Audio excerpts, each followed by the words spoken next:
Les feuilles dans les bois commencent à roussir. Le ciel brûle et la terre inquiète et farouche, comme pâmée, attend que le soleil se couche. Une dernière fois, haletant de désir, il enveloppa les flancs de sa maîtresse d'une resplendissante et féconde caresse. Elle, accueillant l'époux avec un grand soupir, se roulera de joie au sein des folles herbes qui gardent son empreinte et ses poses superbes. Et peu à peu, sentant qu'elle va s'assoupir, la tête et les deux seins rejetés en arrière, laissera dans son corps s'infiltrer la lumière.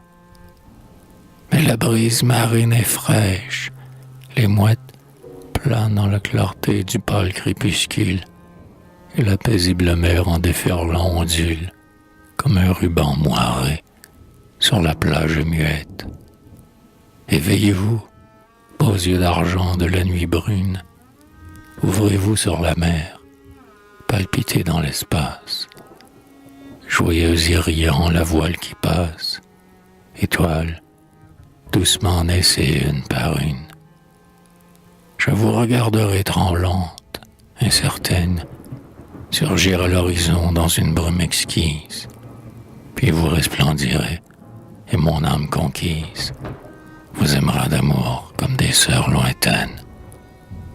Heureux les jeunes cœurs qui, par de telles nuits, pourront s'épanouir sous les cieux éblouis, qui, n'ayant pas vécu leur floraison dernière, s'effeuilleront au vent des amours printanières,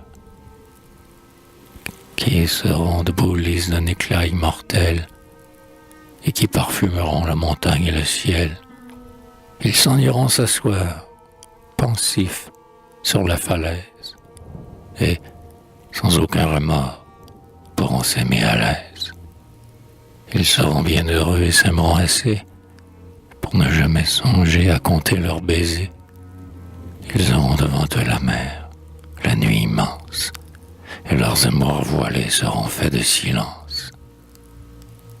On entend un chant sur l'eau, dans la brune. Ce doit être un matelot qui veut se jeter à l'eau pour la lune. La lune entr'ouvre le flot qui sanglote. Le matelot tombe à l'eau. On entend traîner sur l'eau quelques notes